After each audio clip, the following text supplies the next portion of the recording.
I think they're the most complete team in the country. Wow. At this point. I really do. I mean, you have Arkansas, who throws it really well. They probably have the best pitching staff. But A&M, with the combination of pitching and hitting, I think they have the best, all-around team in the country right now. Now, they've scored a ton of runs for a really long time. You'd have to imagine that the way baseball works, it cannot continue that pace the entire season, right? And so for LSU, you have to somehow try to combat that. How do you combat that? To me, the biggest thing is being able to throw strikes, work ahead of these guys. You control the pace of the game on the mound, right? You don't allow them to control the pace. You don't allow them to put the pressure on the defense, on the pitching staff by getting behind in counts, walking guys, allowing A&M to have opportunities to, when they do hit a homer, it'd be a 3-run homer or a grand slam or have guys on base. If they're going to hit the homer, let it be a solo homer, right? We've become, as LSU fans this year, accustomed to seeing the solo homer, but let them be that team to hit the solo home runs. You can give up 5. Prime example, 2009 first game against Texas, they hit 5 home runs against us in that first game. Against Lewis Coleman, all 5 are solo homers. So that itself limits the damage. If they're going to hit the homers, let them hit the homers. Don't give them free passes. Work ahead. Be dominant early in counts, right?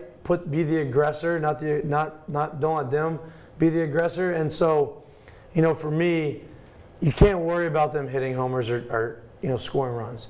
You have to worry as a pitching staff, hey, all I got to do is do what I need to do and throw strikes and allow and trust that everything, if I do that, I'm going to limit their abilities to score runs, right?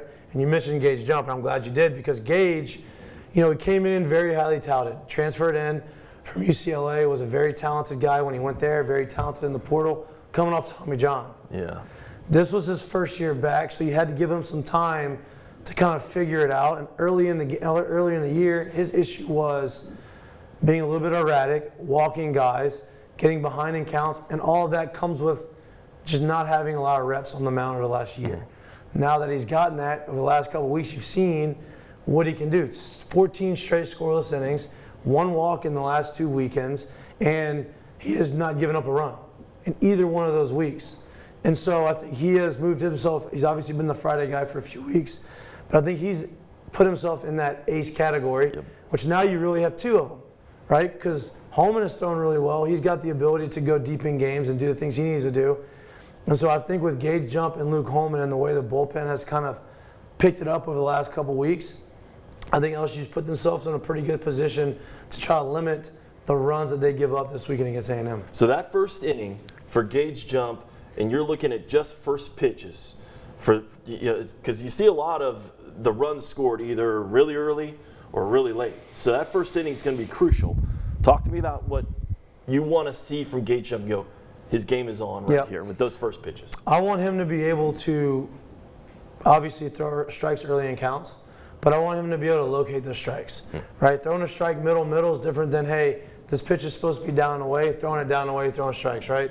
And being able to change eye level, right? Gage Jump has a quick, short arm, which is kind of deceiving and kind of hard for these guys to pick up on. And so if he's able to work ahead, then he throws that nasty breaking ball that he's got. And so if you're able to say, okay, I'm going to locate away, locate in, locate away, locate in, all of a sudden that slider that looks like it's a fastball away, and now it's coming out the zone, this guy can't lay off of it because he's been in the zone so much with that fastball. That's why it's so important that everybody says, oh, fastball command is so important, because once you have that, now they have to respect that, and now everything that's coming out of your arm looks like a fastball, and it allows the pitcher to have a little bit more room for error. So for me, it's early count strikes, right, but the location of those strikes. Don't just throw it over the middle of the plate. Hit your spots, work fast, do what he's been doing the last couple of weeks, and I think you're going to see a pretty good result from him.